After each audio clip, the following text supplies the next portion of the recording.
So first question is, you came from, not Avondale, but the CAP. School of the Arts. School of Arts. We used to be Avondale. Yeah. Omar I think it's Dorsey, Avondale again. Erica Ash, a lot of actors have come out of there. What did high school start for you in this career that got you here? Like, what was that feeling that you got from?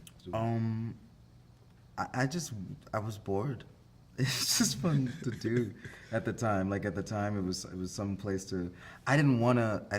To be quite real, I did not want to be a part of it. Like my mom forced me into it. Like, and then I remember there was a drama club, and it was all women. Yeah. And I was really close with the teacher, and the teacher was like, "Donald, please do this.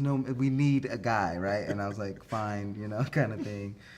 And I had a blast. I just had such fun just pretending and like learning, and it was cool to just, I don't know, there's something really cool about learning the words to something and then it becoming second nature and having that fun. So like, I guess it was just, I was bored and I got pushed into it, and then I realized I really connected and loved it. Yeah. You said in a previous interview that like Lando was like your first toy. Your droid would now be like a toy. And I don't know if any other project you've worked on, you've been made into a toy, but how does it feel? The Fleabag toy. Different kind of toy. That's a very unique thing to come out of, I think, working on Star Wars.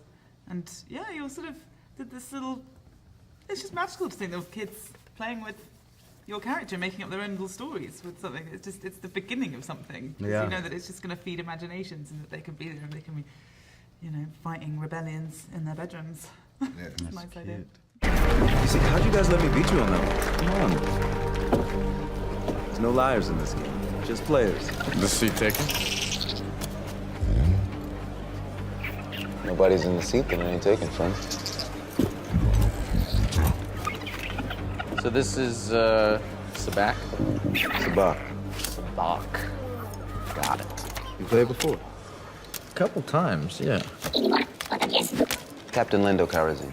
Han Solo. Looks like you're having a good day. I'm a lucky guy. Can I ask you a question, Captain Calrissian? Anything, Han? It's Han, but that's okay. I heard a story about you. I was wondering if it's true. Everything you've heard about me is true. Billy D. Williams has a lot of female fans from his 50, 60 years on film. And I want to know if any of have you been getting like a lot of cougar love? Because this. Well, funny you should ask. He's still in his pajamas. I rolled out of bed from last night's premiere, not at my house. It's funny because like my mother is like a big fan of Billy D. So like I think I've been getting a lot more like don't like try and be as like big deal as him in that movie, because like he was just like the shit like in that movie. So I haven't. I've definitely got a lot of like people like, oh, like the flair of it, has rubbed off on me, and I think that's partly due to him. Like just like that character is so iconic as far as like having that kind of feel. So I couldn't help but be a part of it. In this movie, you were obviously in love with a robot. Yeah, yeah, obviously. You're the only person who's just been able to say that straight up. I know, like everybody's like, there's this relationship around. Not Can sure you how do it and you're works, like, dude, you fucking a robot. like, Yes.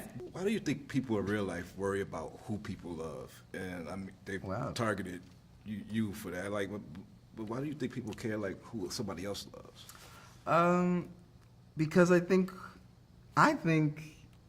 who you love intrinsically becomes a part of your identity, and like that's all we have really at the end. It's like your identity. So and people want to be able to define your identity. It's part of our nature to define people's identity, because then you can shun them, you can judge them, you can do whatever, because it's like, I know all I need to know about you. I know everything.